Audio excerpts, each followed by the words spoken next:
नमस्कार, मैं हूं अनिल गुप्ता। मैं आपको बता दूं कि इस वक्त मैं एक दुखद घटना लेकर आपके समक्ष पेश हुआ हूं कि तमिलनाडु के कन्नूर एरिया में बिपिन रावत और उनकी फैमिली एक जहाज़ पर सवार थे। वो हेलीकॉप्टर जो है वो क्रैश हो गया कन्नूर एरिया में और नीलगिरी के जंगलों में वो जाके गिरा। और वहाँ पे जैसे ही वो गिरा तो वहाँ पे स्थानीय लोगों ने आकर एकदम से उन लोगों को वहाँ से बाहर निकालने की कोशिश की, जिनमें कि 4 लोग जो थे ऑन स्पॉट डेथ हो चुकी थी, जिनकी उनको बाहर निकाला गया।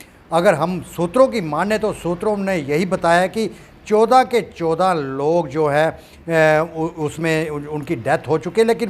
लेकिन ये बिपिन रावत जी जो थे, ये आज किसी प्रोग्राम के चलते अपनी फैमिली के साथ ये देहरादून की तरफ जा रहे थे और तमिलनाडु कन्नूर के पास जो नीलगिरी का जंगल है उसमें ये जहाज़ क्रैश हो गया।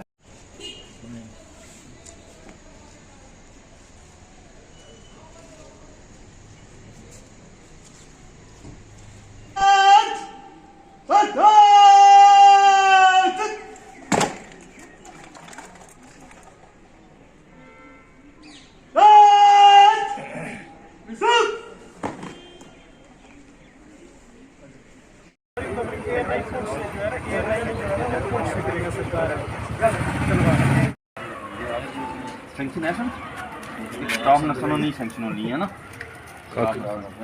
ये हमारी सीमा सुरक्षा बल के जवान जिनका आइडेंटिफाइड नाम हुआ है मदन लाल, ये हमारी जेके ड्यूटी उधमपुर के रहने वाले। ये अर्ली इन द मॉर्निंग इनको चेस्ट पेन हुआ, वहाँ पर इनको MI रूम छात में दिया गया और वहाँ से फौरी शिफ्ट हमारे ट्रीटमेंट में किया गया। यहाँ पर अंडर ट्रीटमेंट रहे, लेकिन due to heavy massive heart attack 8:10 पर जो है ये इनकी डेथ हो गई। दे वर डिक्लेयर डेथ और आज जो भी फॉर्मेलिटीज़ हैं, लीगल फॉर्मेलिटी, ऑटोप्सी वगैरह की गई है to know the exact cause of death. तो अभी जो बॉडी हैंड की गई है to the unit for further right to send the body to their native place Udhampur. बिस्मिल्लाहिर्रहमानिर्रहीम। उदउ इला सबील रब्बिका बिल हिकमति वल मौइज़तिल हसना। रब क़ुद्दूस इरशाद फरमाता है कि आपने रब की तरफ बुलाइए, और उसके 2 तरीक़े कुरान हकीम ने बयान फरमाए। नंबर 1 हिकमत और नंबर 2 अच्छा आवाज़ कह करके, बेहतरीन तकरीर करके। अभी 11 दिसंबर बारोज़े सनीचर यानी सनीचरवार, जिसको हमारी ज़ुबान में बार कहते हैं, यहाँ नंगाली के अंदर मदरसा फैज़ान अहले बैत, दारुल फैज़ान अहले बैत, जिसकी सरबराही मुहिब गिरामी वक़ार हज़रत मौलाना सैयद फ़िदाद हुसैन साहब क़ादरी ज़ीदा मजदूह फरमा रहे हैं। ये नौ तामीर इदारा है, बहुत कम अरसे के अंदर आलीशान बिल्डिंग बन चुकी है। इंशाअल्लाह ताला तालीमी सिलसिला भी बहुत जल्द जारी व सारी होगा। तो 11 दिसंबर सनीचर के दिन वहाँ पे अज़ीम शान कॉन्फ्रेंस मुनअक़िद हो रही है, इस्लाही मुआशरा कॉन्फ्रेंस, जहाँ के मकामी उलमाए किराम में बिलखुसूस वाइज़ शीरी बयां हज़रत मौलाना अब्दुल मजीद क़ादरी साहब भी होंगे और ख़ुद मेरी तकरीर भी वहाँ पे होगी। बाकी दीगर बहुत से उलमाए किराम की तकारीर वहाँ पे होंगी और उस जलसे की सदारत करने वाले मामार को मिल्लत हज़रत अल्लामा मौलाना मुफ्ती शाह सैयद बिशारत हुसैन साहब रज़वी बरकाती दामद बरकातुल आलिया हैं, वो सदारत फरमाएंगे। और मकामी उलमाए अहले सुन्नत के अलावा मुस्लिह उम्मत मुबल्लिग़ इस्लाम हज़रत मौलाना अब्दुल रशीद साहब दाऊदी दामद बरकातुल आलिया, जो सौतुल औलिया के सरबराह हैं और उसके अमीर आला हैं, वो भी इसमें तशरीफ़ लाएंगे। उनका भी एक तवील तरीन बयान ज़रूर वहाँ पे होगा और उनके अलावा बहुत से उलमाए किराम मौजूद हैं। तो मेरी गुजारिश ये है कि 11 दिसंबर को अच्छे तरीक़े से याद रखें और हफ्ते, जिसको हम अपनी ज़ुबान में बार कहते हैं, हफ्ते के दिन को भी अच्छे तरीके से याद रखें। इंशाअल्लाह अज़ीज़ ठीक 10 बजे हमारा ये प्रोग्राम शुरू हो जाएगा और 3 बजे ये प्रोग्राम जो है वो इख्तिताम पज़ीर होगा। ज़्यादा से ज़्यादा जिस तक ये पैगाम जा रहा है, ज़रूर वो हज़रात भी तशरीफ़ लाएँ और अपने अहबाब को साथ लेकर के आएँ, मिली बेदारी का सबूत दें और इस कॉन्फ्रेंस को कामयाब बता।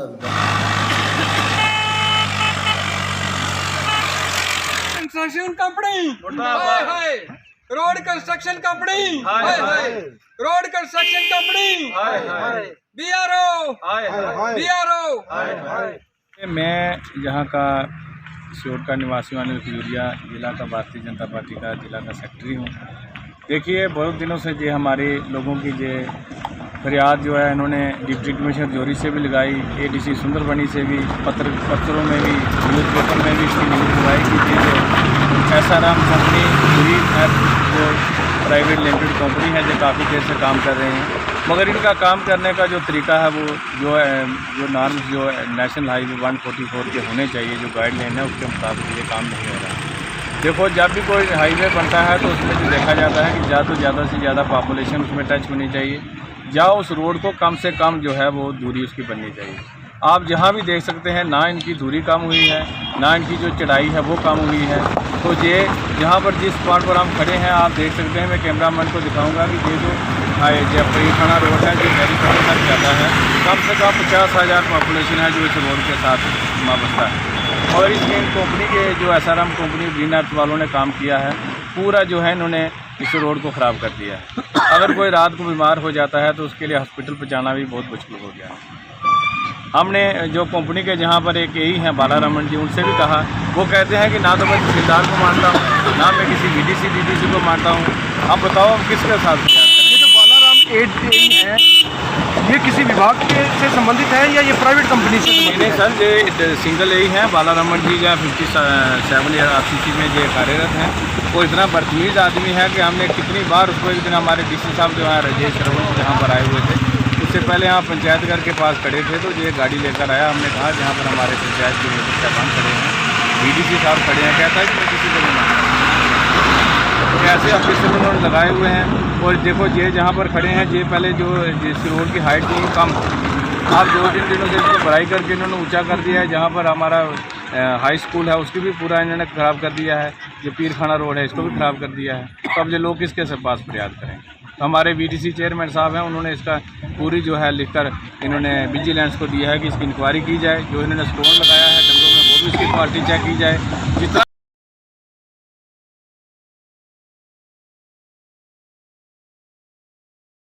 आ रहा है ये इसी वजह से है कि हम लोग अपने माहौल को ख़त्म कर रहे हैं। ये जो अस्सलाम वालेकुम वरहमतुल्लाहि वबरकातुहू। It is वजीर आजम अकुल प्लान वनकस बनान मे बिलियन ट्रीज तक लगान तिज जैसा कि आप सभी को मालूम है कि आज यहाँ पर गर्ल्स हाई स्कूल में अशजार के फवाइद हैं बेशुमार बच्चों, अशजार ही से कायम जग में बहार बच्चों।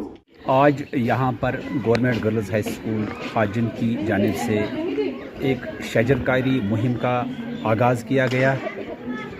इस मुहिम में हमारा ताउन सिर्फ महकमा जंगलात का रहा है और इस मुहिम का इनेकाद हमने कुछ मुख्तलिफ ढंग से किया है, क्योंकि आज तक हमने देखा है कि मुख्तलिफ जगहों पर शजरकारी मुहिम होती है, लोग आते हैं, पौधे लगाते हैं और चले जाते हैं, लेकिन ये वहाँ पर लोगों को नहीं बताया जाता है कि ये पौधे लगाने का क्या फ़ायदा है, आगे चलकर हमारी नई नस्ल को इनसे क्या फ़ायदा मिलने वाला है। इसी को मद्देनज़र रखकर हमने यहाँ पर एक तकरीब का भी इनेकाद किया, जिसमें सिविल सोसाइटी के लोग भी शामिल हुए। हमारे ऑफिसरान जडियो हाजिन जनाब मोहम्मद अकबर वानी साहब भी यहाँ पर हमारे साथ रहे। Executive officer municipal committee Hajin भी हमारे साथ रहे और बच्चों को अच्छी तरह से समझाया गया कि ये दरख्त लगाने का असल मकसद क्या होता है। दरख्त हम लगाते हैं, ये हम किस लिए लगाते हैं। और बच्चों ने भी बड़ी जोश खरोश के साथ इस मुहिम में हिस्सा लिया और हमने तकरीबन 200 पौधे आज स्कूल में लगाए। पहाड़ी एकता जिंदाबाद, पहाड़ी एकता जिंदाबाद। हम क्या चाहते हैं? हम क्या चाहते हैं? हमारी मांगे पूरी करो, हमारी मांगे पूरी करो। हम क्या चाहते हैं? हम क्या चाहते हैं? हम क्या चाहते हैं? हमारी मांगे पूरी करो, हमारी मांगे पूरी करो। पहाड़ी एकता आजाद हिंदुस्तान जिंदाबाद, आजाद हिंदुस्तान जिंदाबाद, आजाद हिंदुस्तान जिंदाबाद। यहाँ पे अमित शाह साहब जिंदाबाद, अमित शाह साहब जिंदाबाद। बहुत बहुत हम जो हमारी मर्जी सरकार है मोदी सरकार, हम उनके बहुत शुक्रगुजार हैं कि जो उनके गृह मंत्री जी अमित शाह जी हमारे जम्मू कश्मीर का जब उन्होंने दौरा किया तो उन्होंने पहाड़ियों को पहाड़ी स्टेटस देने के लिए एक उनका ऐलान किया। तो मैं ये गवर्नमेंट ऑफ इंडिया को ये हम वाजा कर देना चाहते हैं कि आप एक बार पहाड़ियों को उनका एसटी स्टेटस देकर देखो, फिर आप यहाँ की जो जितनी भी सीटें हैं, मेंढर, पूंछ, हवेली हो गई, आप सुरकोट हो गया, रजौरी की जितनी सीटें हैं, इंशाअल्लाह हम आपके साथ हैं और हम यहाँ से पूरा जोर लगाकर 70% हमारे वोटर हैं, हम अपना बीजेपी का कैंडिडेट यहाँ से जीत कर भेजेंगे और कल आने वाले वक्त में इंशाअल्लाह बीजेपी का ही कैंडिडेट जो है वो चीफ मिनिस्टर होगा और हमारा पहाड़ी जो है वो चीफ मिनिस्टर होगा। इसलिए हम जनाब मोदी साहब और जनाब अमित साहब और एलजी साहब के बहुत बहुत शुक्रगुजार हैं कि वो अगर इस चीज को हमारी मांग जो है एसटी स्टेटस वो पूरी करेंगे। शुक्रिया, बहुत बहुत शुक्रिया तारिक साहब, आप यहाँ पे आए। देखिए ये आज इस वक्त जो हम बैठे हैं ये व्यापार मंडल हरनी के अंदर है। इन व्यापार मंडल के प्रेसिडेंट जनाब कैप्टन इखलाक साहब यहाँ पे हैं, हमारे साथ एडवोकेट वाहिद साहब हैं। ये सारे यहाँ पे जितने भी हैं ये सारे दुकानदार हैं और ये सारे लोग ऑलमोस्ट पहाड़ी तबका से ताल्लुक रखने वाले हैं।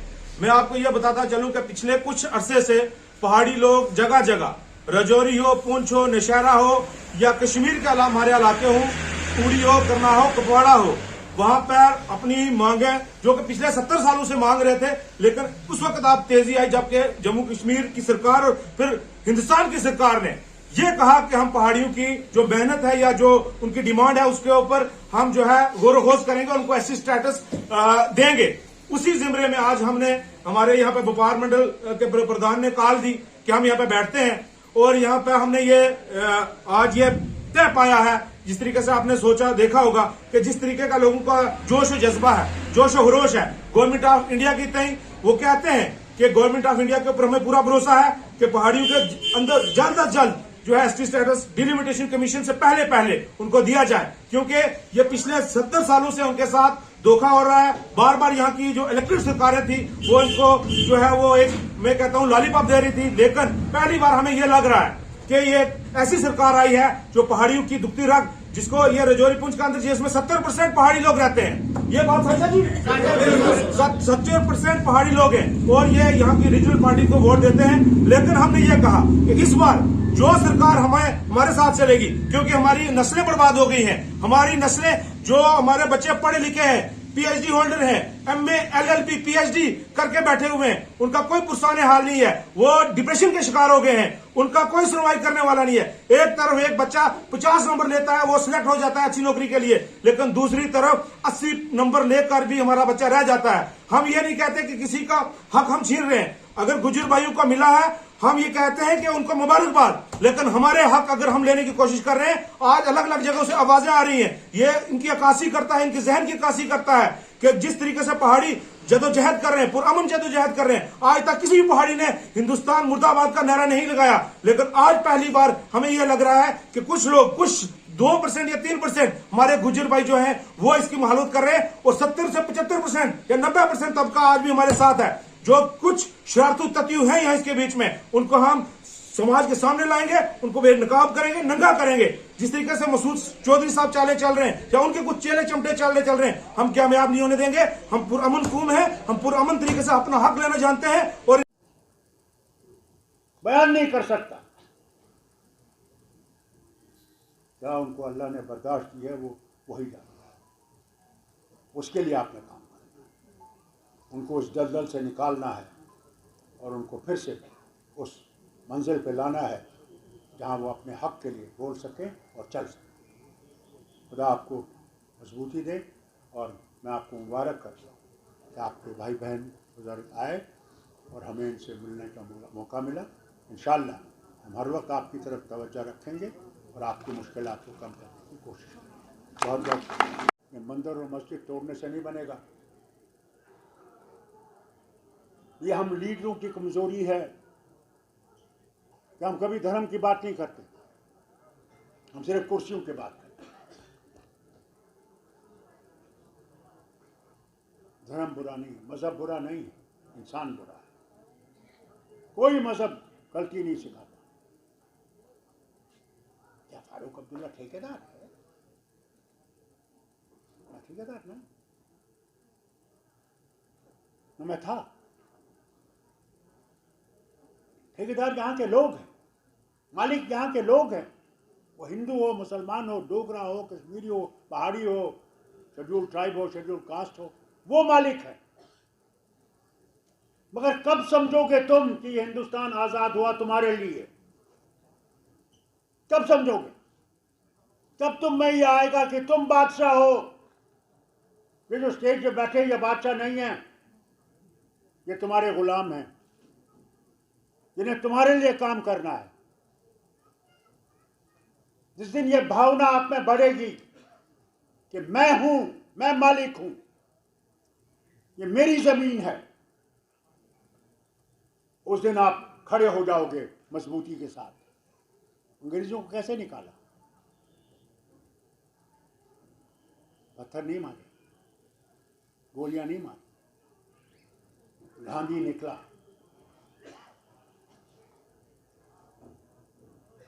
और कहा इनको हमने निकालना है। जेल खाए, मुसीबतें खाई, क्या क्या नहीं खाया। वैसे लोग थे जिनने फांसी चढ़ी,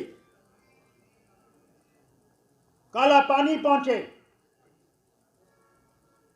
मगर अपने आप को झुकाया नहीं। जिस दिन में तुम में दिलों में ये पैदा हो जाएगा कि मैंने झुकना सिर्फ उसके सामने है, उस दिन तुम लोग कामयाब होगे, उससे पहले कभी कामयाब नहीं। सदर ओबीसी के प्रोविंशियल प्रेसिडेंट साहब, एडिशनल जनरल सेक्रेटरी मुस्तफा साहब, मल्होत्रा साहब, बाकी साथी, हमारी बहनें तो पीछे बैठी हुई हैं और आगे भी बैठी हैं बहनें, भाइयों और बुजुर्गों, आपने बहुत सुन लिया। सब बातें आपके सामने आ गई हैं। मुझे तो खुद अफसोस है, अगर 27% मुल्क के अंदर आपकी रिजर्वेशन है, तो क्या वजह है कि जब मेरी सरकार भी थी, इस रिजर्वेशन को क्यों नहीं 27% को लाया? मैं खुद हैरान। मंडल कमीशन रिपोर्ट की वजह क्या है? ये मंडल कमीशन रिपोर्ट है ना, ये मंडल कमीशन के बाद आया। हाँ, मगर आया ना, आया मगर उसके बाद हुकूमतें थी, तो क्यों नहीं जो 5% हमने किया वो 27% क्यों नहीं कर सकते? सुंदरीकरण, उसका जो पूर्ण विस्तार जो है वो हो रहा है। तो उस सिलसिले में मैं जो कार्यक्रम है 9 तारीख को, 9 दिसंबर को हमारी हर ज़िले में हमारी प्रभात फेरी निकलेगी। 10 और 11 दिसंबर को जो हमारे कार्यकर्ता हैं वो सब मंदिरों में जाकर स्वच्छता अभियान चलाएंगे।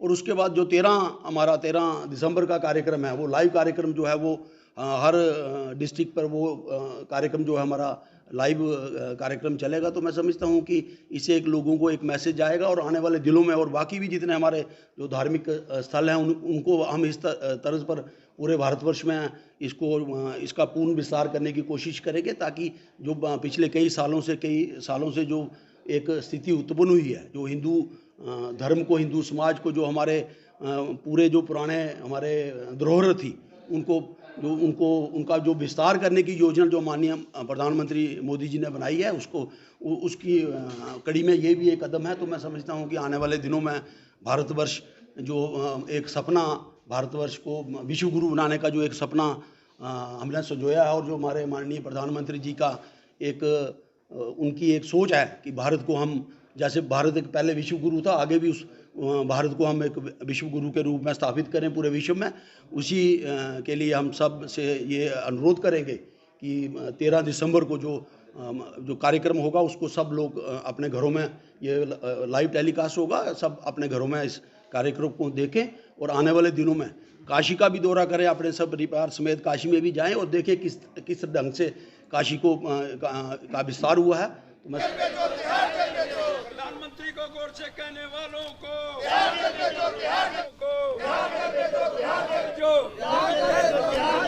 प्रधानमंत्री को गोडसे कहने वालों को बिहार जेल भेजो, तिहाड़ जेल भेजो, बिहार जेल भेजो। पूर्व मुख्यमंत्री एक दिल्ली के अंदर धरना दिया हुआ है, दूसरे ये भारत गोडसे का है। क्या औचित्य है इसका मतलब? इस भारत का प्रधानमंत्री गोडसे है। 125 करोड़ जनता ने चुन करके उसको देश का प्रधानमंत्री बनाया। सबसे सर्वदा अधिक मेंबर पार्लियामेंट जिस पार्टी के हैं उसको आप गोडसे कहने का प्रयास करना चाहते हैं? गोडसे तो महात्मा गांधी का कातिल था। गोडसे वो था जिसने महात्मा गांधी को दफन करा। और इसका मतलब गुजरात से आने वाला यहाँ गांधी की महिमा होती है, उसको हम वो संज्ञान देने का प्रयास करना चाहते हैं। इसलिए मैं बड़ा स्पष्ट करना चाहता हूँ, ये जो लोग देश के प्रधानमंत्री का अपमान कर रहे हैं, अरे जब दिल्ली गए तो गोडसे से मुलाकात करने के लिए गए। जब ऑल पार्टी मीटिंग हुई वहाँ किसी ने बैठ करके ये नहीं कहा आप गोडसे हो, हम आपसे बात नहीं करेंगे। यह राजनीति है जो जम्मू आकर के बदल जाती है, दिल्ली कुछ और रह जाती है। आज एक भूतपूर्व मुख्यमंत्री दिल्ली के अंदर धरना दे करके बैठी हुई है। वो कहती है आगरा के कुछ बच्चे जिनकी जमानत नहीं हुई, मैच के अंदर उन लोगों ने पाकिस्तान जिंदाबाद के नारे लगाए, उनको वहां पर वकील नहीं मिल रहा। अरे तुम भी तो पाकिस्तान के विषय के अंदर बड़ी चर्चा करती हो, पाकिस्तान से बातचीत होनी चाहिए। अब पूरे देश के अंदर वो वकील नहीं मिलेंगे जो हिंदुस्तान का विरोध करने वाले हैं। इसलिए मैं कहना चाहता हूं, जब यहाँ तुमने मिल करके सरकार बनाई, जब तुम उनके साथ थी, जब मिल करके तुम लोगों ने भारतीय जनता पार्टी और बीजेपी ने मिलकर पीडीपी ने मिलकर के सरकार बनाई, तब तो गोडसे नहीं था। आज गोडसे के विषय के अंदर शब्दों का उच्चारण करके और प्रधानमंत्री को गोडसे कहना और देश को अब भारत गोडसे का देश है, ये पूरे के पूरे हिंदुस्तान का अपमान किया जा रहा है। इसलिए मैं मांग करना चाहता हूँ, ऐसे लोग जो गोडसे जैसे शब्दों का उच्चारण कर रहे हैं उनको पकड़ करके तिहाड़ जेल के अंदर बंद करना होगा।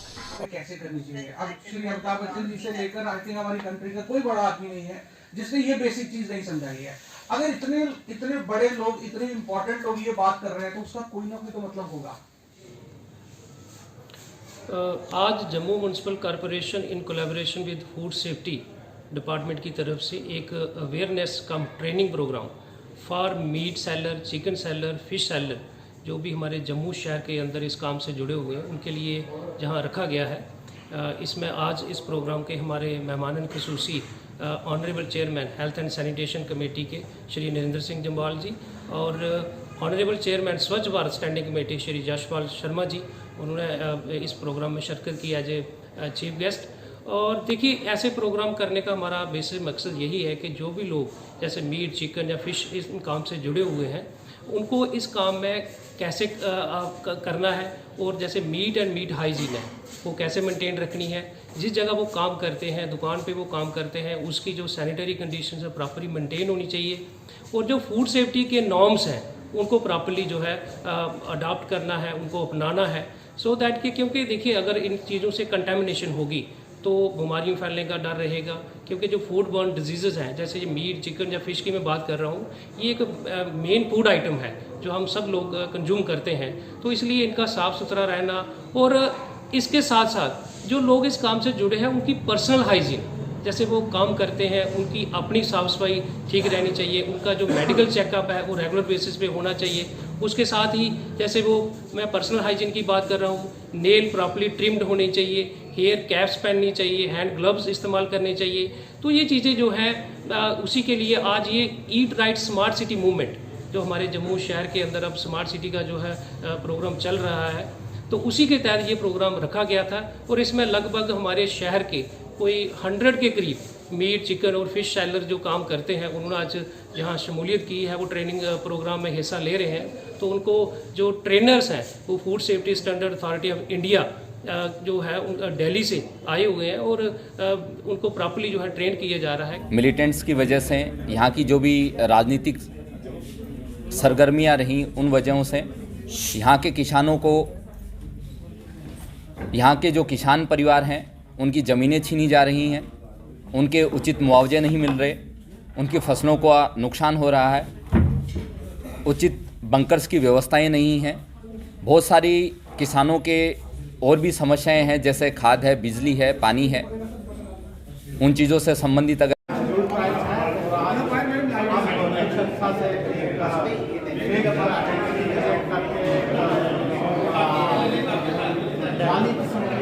Chaudhary advocate convener all Jammu Kashmir Gujjar Bakarwal organisations united front का कन्वीनर हूँ। आज की ये प्रेस कॉन्फ्रेंस यहाँ पे जो हमने रखी है वो इस चीज़ को यानी सरकार को ये बताने के लिए कि चंद लोग शेड्यूल ट्राइब की डिमांड कर रहे हैं, सो कॉल्ड पहाड़ीज़, तो वो बिल्कुल जेन्युइन नहीं है डिमांड। इसलिए हमने ये कहने के लिए भारतीय सरकार को और यहाँ एलजी साहब को ये सुनाने के लिए कि ये बिल्कुल जेन्युइन नहीं है, इस पे कान मत धरा जाए, क्योंकि आज तक किसी कमीशन ने इनको रिकमेंड नहीं किया है इन लोगों को, या मेंशन भी नहीं किया, किसी सेंसस में मेंशन नहीं किया, किसी कमीशन में मेंशन नहीं किया, किसी कमेटी में मेंशन नहीं किया, किसी एंथ्रोपोलॉजी या सोशियोलॉजी की किताब में ऐसा रेफरेंस नहीं है इनके बारे में कि ये वीकर सेक्शन है या ओबीसी में इनको इंक्लूड किया जाए या शेड्यूल ट्राइब में। शेड्यूल ट्राइब की तो बात ही नहीं, ओबीसी में भी